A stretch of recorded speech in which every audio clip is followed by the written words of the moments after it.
You're welcome to Breakfast Central, and it's time to go through the front pages of the newspapers. The COO, Sustainable Stories Africa, is here with us. Uade Ahimie joins us live in the studio. Good morning, Uade. Good morning, Joe. Good morning, Uade, a living legend. Yeah. And I'm honored to be parked next to an antique car.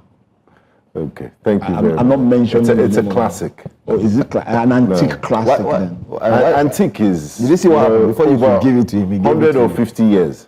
That your model of car, it was specially designed and branded for you. I'm sure. Can we talk about national issues? Yes, let's discuss national issues. As I start off first. By the way, have you seen the Father Christmas that arrived in Norway in your state of origin? Okay, we'll talk about that some other time. Let's focus, please. Can we talk about... Let's start off with the Vanguard. The Vanguard is our very first paper we're going to look at, the Vanguard newspaper. On the front page of the Vanguard, no more negotiation, ransom payment to terrorists. Defense Minister, I like the way they just gave him that immediately. Defense Minister General Musa, no time, he says. Reps seek transparent prosecution of terrorism-related cases. Senate backs death penalty for kidnappers, financiers, informants, others. Open trial of terrorists won't change anything, lawyers say. But let's go straight into that conversation. I don't want us to waste time, reading all the headers. We'll just pick one or two and then we highlighted them. Mr. Ahimie, we need more time. We need more of your conversation. So, no more negotiation. I'm sure you followed through the grilling. The grilling that took place yesterday for almost 3 hours. And what did you make out of it? So let me first start by saying that I think finally, for the optics, the Senate decided to actually speak to someone who was nominated to become a minister. And it did a lot of good for us. Why? Because at least we're able to hear firsthand from General Musa what his plans are, despite the fact that he had spent about 20 minutes presenting what his thoughts were. And then secondly, when you consider the fact, I think he's a good fit for that ministry. He just left as the Chief of Defense Staff, so there's still he's going to be working with people who he has worked with and still very familiar with, and also because of the fact of his knowledge about security, which is something that maybe I'm going too far, but I don't think the last Minister of Defense had that insight and in-depth. But for General Musa, I think he is a good fit. And I do think that, he has made a statement, but he now has to back this up with actions. No more ransom for terrorists. He's not the first person who has said that. There's even a deal that says you shouldn't pay ransom for kidnapping or terrorism. The standard mantra across the world is no negotiation with terrorists, even if you're doing it behind closed doors. But that's the standard mantra, and he has done that by expressing the fact that no ransom for terrorists. But the one thing I think I took away from him is the fact that they need to create a criminal database. And I was speaking to a few people yesterday, and the first thing that came to mind for me is how do you do that when you continually create silos in terms of how you create a national database of system? I think if that needs to be done, the first thing, in my own opinion, and what should be done or how they should go about it is getting the NIN system working more efficiently and then integrating all these silos in terms of database, in terms of data information in different silos to connect to that central position. Yes. So that everything feeds into it. And once you can do that, and then starting from January 1, you can have every baby that was born. The first baby that was born on January 1 can get an NIN before the end of the day. Just like Trump. Then what you have started to build is a system that can recognize whether we're 240 million or we're 600 million. That for me is a key part. And I think in order not to take it as another word that he has said, I know people will now start scrambling and saying, oh, we need to do this project. It cannot be standalone. It must be integrated with the Nigerian national identification number scheme. And that's, for me, is the only way where once you integrate all that, so even if someone is arrested at any police station, then you can put it into a system. And of course, once you bring in the person's NIN, it shows all these details, and then you put it there, arrested, charged, went to court, what's it called? Found guilty. And the history. And then the history is there. But let's hold on for a bit. Let's take this call from Aliu from Zaria. Good morning, Aliu. Aliu, we're having problems establishing connection with you. Yes, good morning. Yes, we need you to be more audible. Good morning.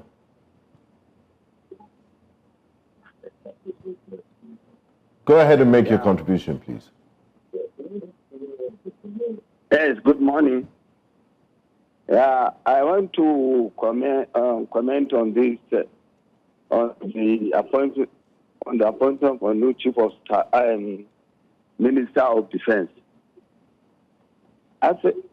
I think my own view is that if the president has known that General Musa is qualified to do all this security problem, why did he remove him from CDS? Because in the CDS, he will work better because he's going operational business. But in being a minister of defense, he's only making policy issues. He's not going to be on the field. He's not, and you'll never be so attached to practical operation of security. What I thought was, well, Mr. Lee, unfortunately, we can't really hear you. But we get his point. He was saying... Let me just quickly say something to that. The Minister of Defense is the coordinating minister for security activities in Nigeria. So meaning that everybody under the security architecture has to work with him. And I think maybe it was something that was foreseen, taking him out as CDS and bringing him into that ministry because of his knowledge in terms of how security architecture should work. And I do think now is the time. So when people say, oh, he's just going to be in charge of policy, no, he's going to be in charge of ensuring that policies are put in place from a strategic perspective and are being implemented by those on the field. So you don't agree with the caller that said it would have been more effective as CDS? Well, he has done his work as CDS, so let's leave that. Now, can he now take that to that next level as the one who everybody has to speak to in terms of ensuring that the security architecture works well from a Ministry of Defense perspective, from a defense perspective of the lives and properties of Nigerians? That's how I will look at it. Okay.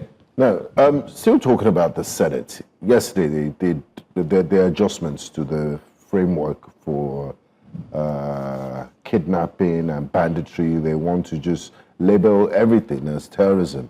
And some human rights activists are raising red flags, saying, you know, even though we're in dire straits, that this might send dangerous signals. Do you think, even if the adjustments are done and it's passed into law, that the death penalty would be a deterrent, or will it curb some of this nefarious activities? Okay, so let's first distinguish between terrorism and what you perceive as general crimes. Kidnapping, banditry. Banditry is standard for crimes. Even the financiers, those who finance it. Oh yes, everybody they want to buy them. However, you see, like I've continually maintained, it's not about what you put in the act. It's about how do you implement it and enforce it. Enforcement. Because let's remember, if whether it's kidnapping or banditry or it's stealing or it's corruption, there are laws against corruption in this country. We've seen the FCC carry cases to court and the judges have told them, oh, you didn't present it properly. Technicalities here and there. But that's another issue. But it's all encompassing. Because whether you capture a terrorist or you capture a bandit or a criminal, there are processes that you must follow, and it's in that part. Before you get to that part of saying, sentencing. Yes, before you take him to a judge who will now say, okay, the evidence is so overwhelming, then. But it's also, the terminology also allows them to use certain weapons and platforms in addressing these issues. Because if you remember, the Super Tucanos and some drones cannot go to designated areas. And if you say you're using lethal force on bandits, there will be human rights issues around that. But when you label them terrorists, you can go in. And that's true. Yes. But like I said, let's distinguish terrorism, which is an act of crime against a nation, to what you call criminal activities. Let's take Mohammed, who's calling us from Port Harcourt. Good morning, Mohammed. Good morning, sir. My name is Uade Ahimie, calling from Port Harcourt. Good morning. Welcome. Please go on. Thank you. I want to talk about the appointment or the engagement of former CDS Musa as the defense minister. Well, I think I want to ask you questions. Was it also a modern practice, an act of error, or deliberate attempt to push it away and bring in somebody that will do the job for whatever it is? But I think there are so many questions begging for an answer. When you declare state of emergency and security, and you still sustain or retain somebody that does not have security background or experience, and still your Minister of Defense. The security management, it does not require religion, party, politics, friends, or relatives. It's just a result-oriented business. And unfortunately, we have people that are making money at the expense of the generality of the people, and they are not ready or willing to allow this insecurity to end. Now, there are simple measures to take in place, and Mr. President knows what to do. If you ban the use of Okada for 6 months, the attack will reduce by 90%. And I'm telling you, tell the people living in all those communities with the criminal elements that are alibis to leave those communities in 48 hours if they are not part of the crime. And after 48 hours, you can do the next thing. And every day you see them buying motorcycles to be used to pay ransom. You see them, nobody is gathering intelligence, we are just being reactive. Mr. President should also suspend the office of the National Security Advisor and the military. The National Security Advisor should be an advisory role. You cannot expect a 4-star general going to meet somebody that he believes has not had even a single war experience to tell him how to go around a situation that he has been engaged for over 10 years. How do you get that? A professor going to speak knowledge from maybe an OND student that he has taught back in the previous 20, 30 years? I think we are not doing the right thing. How can you be waiting to take a personal directive from the National Security Office when the man you are looking for 10 years is already at the jail and you are ready to strike? But you need to update authorization before you strike. And after you strike and you are in this, you need to call for a backup and you be told that there is no any approval for air support. I think we need to correct all these abnormalities if we really want to have our president. The president is doing the right thing, but we should look beyond party politics. Look for real people that are going to man the security at the top that have experience. Not to bring in people that don't know even where to go and what to do. Thank you very much. God bless you. Thank you. Well, a lot of salient points raised there. Very many, bureaucracy, very many points. trying to go through the processes and so on. I think it's part of the questions we asked the security expert who joined us here. I remember asking him how he's going to cope. His success lies a lot. The Minister of Defense's success lies on how he's able to thrive, especially working with people. Absolutely. Either those who have been benefactors of this, of which many have fingered that they are in government. But don't take my word for it. There's a big story there on the front page of the Vanguard. Uade, I just need us to move quickly. Let's see how many we can cover in the short time that we have. U.S. issues visa ban on Nigerians involved in anti-Christian violence. Also, Niger abductees be rescued soon, according to Governor Bago. FEC OK's 2026-2028 MTF project, 34.33 trillion naira revenue. But in all of this, I'd like you to touch on the visa ban. Yeah, on how effective it is. Involved Is it in anti-Christian violence. There are so many countries to go to in this world. And that's a great point you made, Benga. If I don't go to America, I can go to Europe. Except there is a targeted attempt by America and its allies to say, okay, we want to impose visa bans or visa restrictions on particular people. But and I do hear that it's those it's claimed or is alleged that they are persecuting Christians. But like I always say, the first thing is Nigerians are being killed, and those who are alleged to finance or sponsor this, are they well known? Because if over the last 10 years we've heard, oh, they release some list, they release this list, they are aware, they are not aware, that's what you should do. If you say there are 400 people on that list, then just issue a visa restriction to that 400 in terms of what you think that their security risk. Or provide the intelligence to Nigerian authorities and pressure them to do something about it. Because I don't think the visa restrictions don't do anything. No, part of the ways to... Must I go to America? Part of the ways to pressure them, and that's why I said, speaking to your allies, part of the way to pressure them is to ensure that you put the visa ban on so-called 400 Nigerians who they believe are part and parcel of this, whether it's criminal or terrorism network, and then push your allies to do the same. Because what it then means is that you can't go anywhere aside from... But I like the angle you took it from, and I think we'll take it off from there again in continuation. Steve is calling us. Good morning, Steve.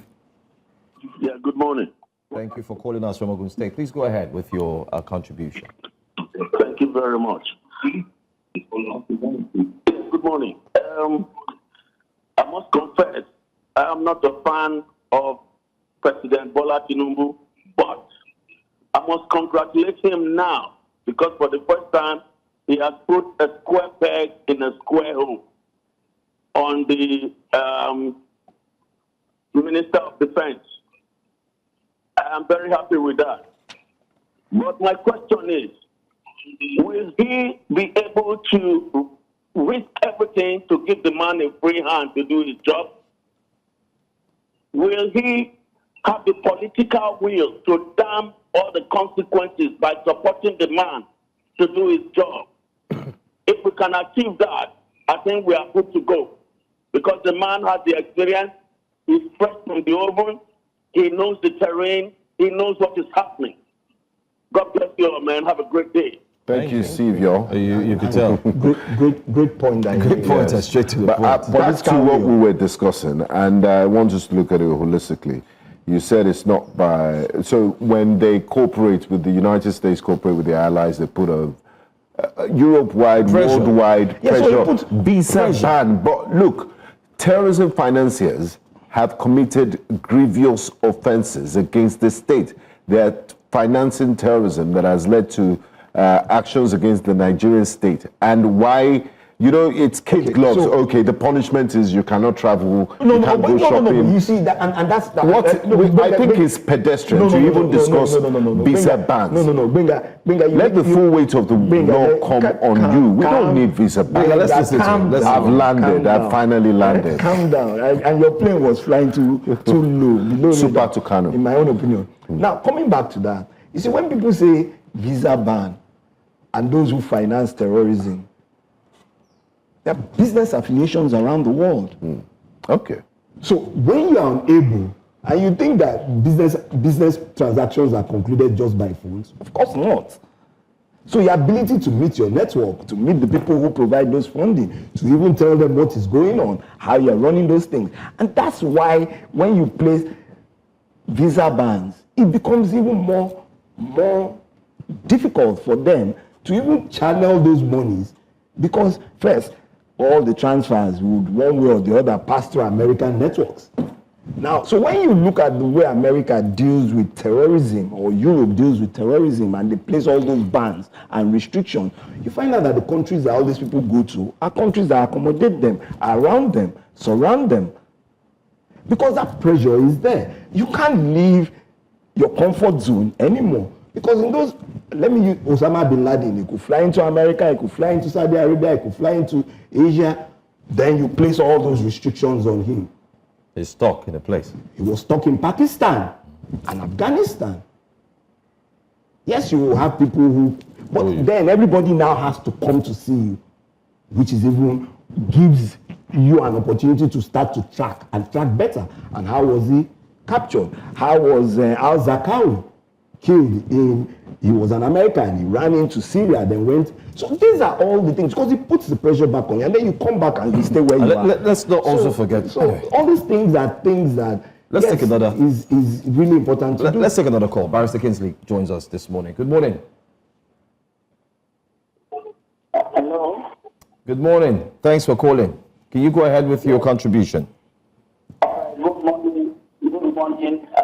First, I want to appreciate the program and what you're discussing and your guest for the insightful thoughts is pushing forward. I think it should, like he said, this list, not just only the American just mention or trying to put ban on these people, also the ally of this country. So they also push for it as a published list for more pressure to be put on these people.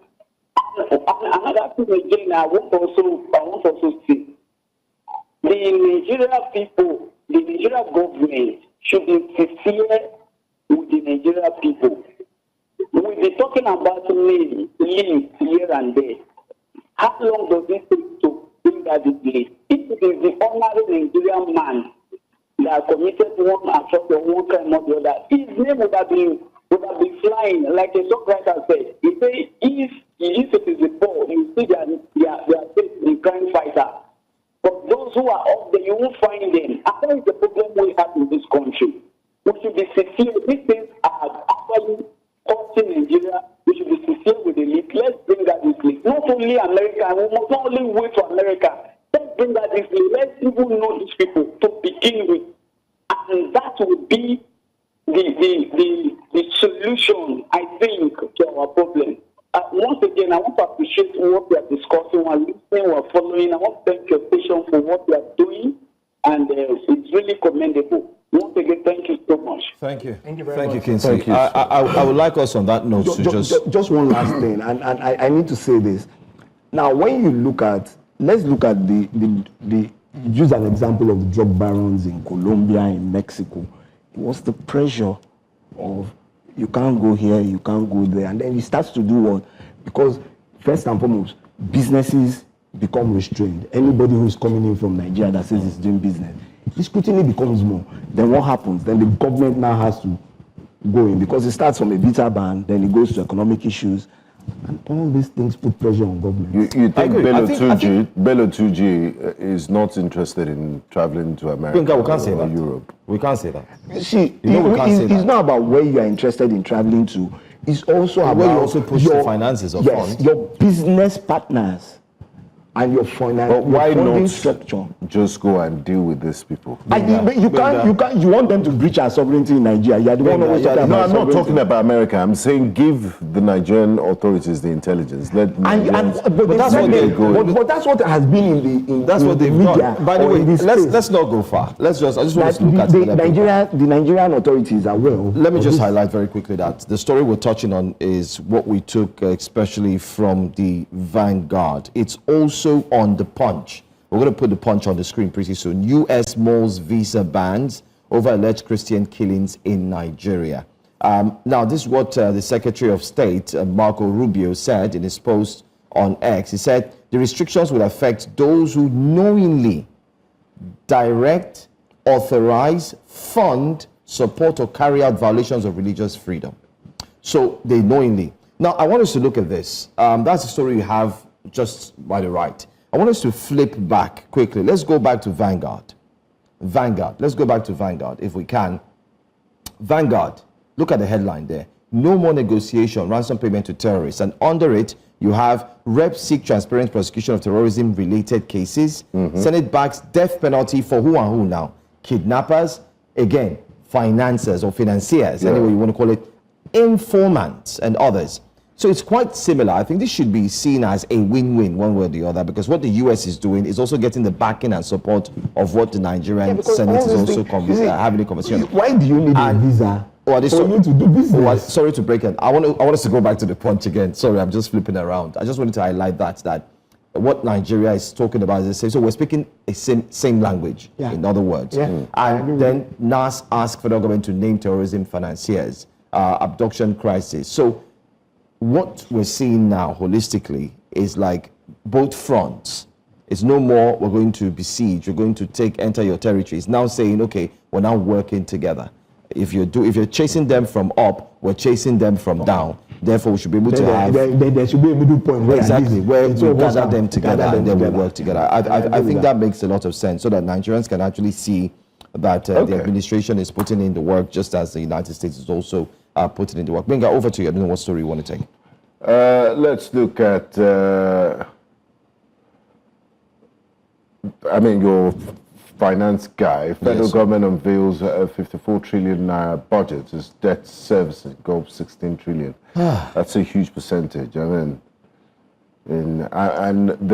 don't seem to stop this borrowing habit. What's your take on this? But we have mega projects that we're financing. There's the Lagos Calabar Superhighway, 700 kilometers. There's the airport project and so many things. We need these developments, but at what cost? And the cost of making Nigeria better, I hope. Yes, but the debt servicing component. Well, so if you're not generating enough revenue, as you can see, the expected revenue target is about 38 trillion. That's even with the new tax regime coming in 2026, which will take a bit of time to stabilize. That is certain. With nobody sure of what the current crude oil production quantity is, still lingering between 1.3 million barrels and 1.6 million barrels. But if you ask most analysts in the energy space, they'll tell you it's an average of about, that's crude, it's crude on its own, not with the condensates and all. It's about 1.4 million barrels. That's all. And you mentioned projects. You know, what beats me is in today's Nigeria, having grown up in this country and lived all my life in Nigeria, is what you said. What are the time frames for projects? Because projects are not on their own. Should be timelines. Yeah, there should be timelines. Like the Senate gave the new Minister of Defense 6 months to at least show us where you're heading to. Yes, it's like a probation. Yes. If it doesn't perform, then they have to review. You've told us this is your roadmap. In 6 months, what are you delivering? Which is what he's now going to go back and sit down and say, okay, we'll deliver A, B, C. And it's the same thing with projects, whether you're building a road, you're building a house, you're renovating, whatever. But this open-ended approach is what kills infrastructure development in Nigeria. A good example is the... but they say man proposes, God disposes. So you can't... That's why we always put inshallah after everything. As from my own background as a finance person, projects have timelines and are dedicated and say, we'll produce this corp in 10 days. There might be other issues that come about, and then you have extensions. But you've given a definite timeline. So the handle will be ready today, the mold of it, and that's how it works. But when you tell me that, like the Lagos Calabar, they said, oh, it's an 8-year project. It could be. But tell us that phase 1, phase 2, yeah. Exactly. So that we know how that funding is being done. Even if we're doing it from different parts of this country. You know, proponents, yes. So when you consider that, and you consider the fact that we are not generating enough revenue, of course we will need to borrow to fund the budget. Is the borrowing not too much like this? Well, Then if you- also if to you add listen- to what Joe, if you- just hold on a bit. To add to what Joe said, is the borrowing not too much, and can we not cut our quota according to our size? Must you do all these grand projects at the same time? So, Knowing you're dealing with insecurity, I mean, the dollar term for our budget for security is over $2 billion. which is small. Which is small. I think another thing is Okay, so we've been To hiding. answer our question, I think another thing is Okay, we've been so- hiding under so- the guise of okay, wait, we're not wait. borrowing enough. Wait, also, and which is when you look at the way statistics and the economic and macro and micro statistics are put together, our debt to GDP ratio is still small and is still allowable. But the question is, are you generating enough revenue? Now, are you investing in things that will create new revenue? Good question. I don't see that. I've not seen it. Every banker does. I've not seen I've it. not seen it. Instead, and I'm it being seems to be realistic. stifling growth I think the last and time- taxing the hell out and I of think- businesses. and I think Look the- at the aviation sector, for And example. I Yes. I know you're a bit because that 16 trillion is paying you well, but that's fine. And I don't think I have seen that structure in Nigeria since 1984 in terms of how you create projects. I know the administration between 1979 and 1983 were a bit reckless, but we can, to a large extent, in my own opinion, we can see a number of things that were created and they are still of value to Nigerians today. In Lagos State, the housing estate. In Lagos State, the Lekki Express Road. In Lagos State, the mini water works that were built. In Lagos State, the Third Mainland Bridge. That was way back. And that's my point. Yeah. But it's of economic value. Almost 40 years down the line. We're still enjoying it. And that's the point. And let's remember, all these things were done and projects were being done and they were put in phases and were done in a space of 4 They years. were completed as well. Please. Exactly. The Lekki Ekpe Express Road was completed in 2 years. We're putting one lane and in almost 20 years, we have not even gotten to Ekpe. And these are the problems that you have because you're not creating new opportunities for revenue generation. So what do? You borrow and borrow and borrow. Well, there's a competition out. Anyway. So let me just land, and We I'll have 2 land more now. minutes. And Go ahead. so I will land. So we need to borrow to build this infrastructure. Why are you tying this infrastructure creation to the right timelines for project management and all? It's in Nigeria that you hear a government will come and say that I don't hear it anywhere in the world that government projects are abandoned. Because government is a continuum. Why telephone project? It's a problem. It's a problem. Anyway, as we wrap up, I think one of the major conversations we'd love to have you on Breakfast Central and the production team is to look at the fact that why isn't Nigeria looking at having seaports in different parts of the country? Why is it that Governor of Lagos State Congestion recently in Lagos, yeah. was not happy when it was mentioned that a seaport should be created in the southeast. It should be vibrant and working. In an event he went to, he didn't take it lightly. What happened to Lagos Seaport and all that. And then the businessmen in the east are saying, come on, maybe we should now focus on having our seaport. Because you know that part of the internally generated revenue that comes to Lagos State, obviously, the port is highly responsible. I mean, you know that as well as a business person. It contributes highly to it in terms of when you see time will fail us, but that's a conversation we should have. And I would gladly come and sit down with you and have that conversation. No problem. Once you just tell me the day and time. Absolutely. Because there's so much to unpack there. And there's so many things because West states themselves are not even visionary enough. Where you have governors who don't see. So let me give a good example. Okay, our director is threatening to... Quick one. kick us off Dangote air. refinery could have been in Ondo State. It could have been in Ogun State. But the question is, what happened? I'll leave it at that. Food for thought. Thanks Thank you so for much. watching. That's all on Breakfast Central. Yes, and See you next tomorrow. see you next. Tomorrow, sorry. Yeah, tomorrow. Bye-bye. Bye. Bye, everyone.